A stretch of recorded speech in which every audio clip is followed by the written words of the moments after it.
سوال کیا گیا جی، اچھا سوال ہے، درس تو کوئی اور دینا تھا لیکن چلے۔ اور سوال اس بارے میں ہے کہ مغرب کی اذان کے بعد فوراً جماعت کیوں نہیں کھڑی کی گئی، یعنی بیچ میں ٹائم کیوں دیا گیا؟ کچھ لوگ 2 رکعتیں پڑھ رہے تھے، یہ کیوں پڑھ رہے تھے؟ اچھا سوال ہے، اور میں اس سے پہلے 1-2 باتیں کرنا چاہتا ہوں، اس کے جواب میں یہ چیز شامل بھی ہے۔ خیر میں سمجھانا بھی چاہوں گا کہ حضور نبی کریم صلی اللہ علیہ وآلہ وسلم نے ارشاد فرمایا کہ انما شفاء العی السؤال، کہ کسی چیز کا پتہ نہ ہونا ایک بیماری ہے، کسی چیز کا پتہ نہ ہونا ایک بیماری ہے، اور اس کی شفا اس میں ہے کہ اس کے بارے میں سوال کر لیا جائے۔ مجھے بڑی خوشی ہوئی ہے، 2 اٹھ کے کھڑے ہو کر انہوں نے سوال کیا مجھ سے۔ اچھا، ہم عموماً شرما جاتے ہیں نا، ہم شرما جاتے ہیں، اور مولوی صاحب سے اگر سوال پوچھ لیا جائے تو بعض اوقات انہیں غصہ بھی آ جاتا ہے، یا بعض اوقات آگے سے ایسی بات کرتے ہیں کہ بندہ شرمندہ ہو کے چلا جاتا ہے۔ ایسا نہیں کرنا چاہیے۔ اگر میں اور آپ اسی طرح ایک دوسرے سے پوچھنا شروع کر دینا کہ بھائی آپ یہ ایسا کیوں کر رہے ہیں، کیا وجہ ہے، اس کی کوئی دلیل دیں یا کوئی بات بتائیں، اس کی کوئی تاریخ بتائیں، تو بہت سارے ایسے کام جو ہمارے دین کے اندر دین اور شریعت کے نام پہ ہو رہے ہیں نا، بہت سارے کام ایسے ختم ہو جائیں گے انشاءاللہ۔ بہت اچھی بات ہے۔ اب آئے سوال کی طرف کہ مغرب کی اذان کے فوراً بعد جماعت کیوں نہیں کھڑی کی جاتی؟ حضور نبی کریم صلی اللہ علیہ وآلہ وسلم نے ارشاد فرمایا ہے کہ بین کل آذانین صلاۃ، کہ ہر اذان اور اقامت کے درمیان نماز ہے۔ یہ متفق حدیث ہے، ویسے میں باقی حدیث بیان کرتا ہوں کہ ہر اذان اور ہر اقامت کے درمیان نماز ہے۔ مغرب کے لیے اذان بھی کہی جاتی ہے اور اقامت بھی کہی جاتی ہے، اس کا مطلب ہے اس میں بھی کچھ نہ کچھ تو نماز ہوگی نا۔ جن مساجد میں ٹائم نہیں دیا جاتا، اس کا مطلب ہے کوئی معاملہ ہے، اس میں تحقیق کرنی چاہیے بھی کیوں نہیں دے رہے آپ، انہیں مجبور کرنا چاہیے، سمجھانا چاہیے کہ بھائی ٹائم دیں آپ۔ دوسری، نبی علیہ السلام فرمایا صلو قبل المغرب، پھر فرمایا صلو قبل المغرب، مغرب سے پہلے کچھ پڑھ لو، مغرب سے پہلے نماز پڑھ لو۔ تیسری مرتبہ فرمایا لمن شاء، جو چاہے پڑھ لے۔ اگر تو یہ تیسرا لفظ نہ بولتے نا نبی صلی اللہ علیہ وسلم، تو پھر تو ایسے سمجھے کہ ہم جماعت کھڑی کر ہی نہیں سکتے تھے جب تک کہ بندے سارے وہ 2 رکعتیں پڑھ نہ لیں۔ لیکن نبی صلی اللہ علیہ وسلم رحمۃ للعالمین ہے، آپ نے تیسری مرتبہ یہ کہہ دیا لمن شاء، جو چاہے وہ پڑھ لے۔ اب اس کا مطلب یہ نہیں کہ مولوی صاحب کو اختیار دے دیا کہ آپ کا دل ہو تو ٹائم دیں، دل ہو تو نہ دیں، نہیں۔ مولانا صاحب جو ہیں وہ ضامن ہے اس چیز کے کہ وہ ٹائم دیں گے، وہ ٹائم دیں گے۔ پڑھنے والے میں جس نے پڑھنی ہے وہ پڑھ لے، جس نے نہیں پڑھنی وہ نہ پڑھے۔ تیسری بات یہ ہے، یہ تو ہو گیا نبی صلی اللہ علیہ وسلم کا پہلے عموماً کہ اذان اقامت میں نماز ہے، دوسرا حکماً کہہ دیا۔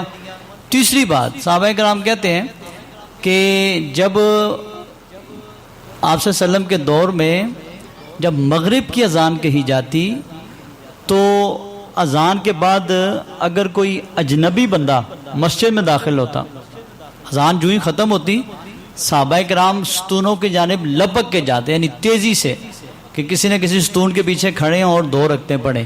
کہتے ہیں یہاں تک کہ کوئی اجنبی بندہ کو مسافر اگر مسجد میں آتا، جیسے ہماری یہ مسجد اڈے کی مسجد، ہم بھی مسافر لوگ اکثر آتے ہیں، کو مسافر اگر آتا تو وہ یہ سمجھتا کہ شاید مغرب کی فرض نماز باجماعت پڑھائی جا چکی ہے اور لوگ بعد کی سنتیں پڑھ رہے ہیں۔ صحابی خود فرماتے ہیں کہ وجہ یہ ہوتی تھی کہ اتنے زیادہ لوگ یہ 2 نفل پڑھ رہے ہوتے تھے۔ ہمارے یہاں یہ چیز ہی ختم ہو گئی ہے، توجہ ہی نہیں ہے۔ اور اب اللہ کا شکر ہے، میں نے خود بھی کئی مساجد میں چیز دیکھی ہے کہ اب وہاں لکھا ہوتا ہے کہ اگرچہ وہ رکھتے تو نہیں پڑھتے، لیکن الحمدللہ میں نے کئی جگہ پہ چیز دیکھ چکا ہوں، پہلے 20 مساجد نہیں ہیں، ہمارے دوسرے بھائی ہیں، لیکن پھر بھی لکھا ہوتا ہے کہ مغرب کی جماعت اذان کے 3 منٹ کے بعد کھڑی ہوگی۔ میں نے کئی جگہ یہ چیز دیکھی ہے۔ اچھا، اس کا فائدے کیا ہیں؟ یہ بات بھی ذہن نشین کر لیجئے، احادیث موجود ہیں کہ پہلی بات ہے کہ اگر کوئی بندہ لیٹ ہو گیا، مغرب کے اذان جو ہی ہوئی جماعت کھڑی ہوگی، ہم مصروف ہوتے ہیں کام کاج میں، کوئی لیٹ بھی ہو گیا تو جو 3-4 منٹ بیچ میں دیے جائیں گے، اللہ کرے گا وہ بھی جماعت میں شامل ہو جائے گا، ایک فائدہ ہے۔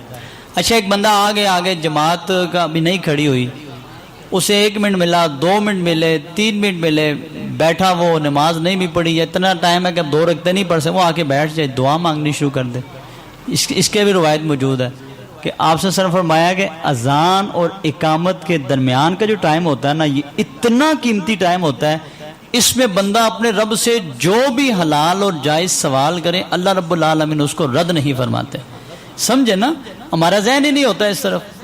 تو آنا چاہیے، بیٹھنا چاہیے. اور تیسری بات یہ بھی ذہن میں رکھ لیں کہ اگر نماز نہیں بھی پڑھی، پھر میں وضاحت کر دوں، نماز نہیں بھی پڑھی تو یہ بھی حدیث موجود ہے کہ آپ آ جائیں، ہم نے ٹائم دیا ہے، اذان کے فوراً بعد جماعت نہیں کھڑی ہوئی، ٹائم دیا گیا. اگر ایک بندہ ویسے بھی آ کے مسجد میں بیٹھ جاتا ہے نا، تو اس کے لیے بھی روایت موجود ہے. اللہ تعالیٰ کے فرشتے جو ہیں نا، جو بندہ باوضو آ کے نماز کے انتظار میں بیٹھتا ہے، صحیح حدیث موجود ہے کہ اللہ تعالیٰ کے فرشتے اس کے لیے کہتے ہیں صلت علیہ ملائکہ، اور ان پہ فرشتے درود بھیجتے ہیں اس بندے پہ جو بیٹھا آ کے. ان کا درود کیا ہوتا ہے؟ اللہم اغفر لہ، اے اللہ اس بندے کے گناہوں کو معاف فرما دے. اللہم ارحمہ، اے اللہ اس بندے پہ رحمتوں کا نزول فرما دے. بات ختم کرتے ہیں، اس بات میں دوبارہ دہرا دیتا ہوں. آپ علیہ السلام نے کہا کہ ہر اذان اور اقامت کے درمیان نماز ہے، تو مغرب کی اذان اقامت ہوتی ہے اس لیے ٹائم دیا جاتا ہے.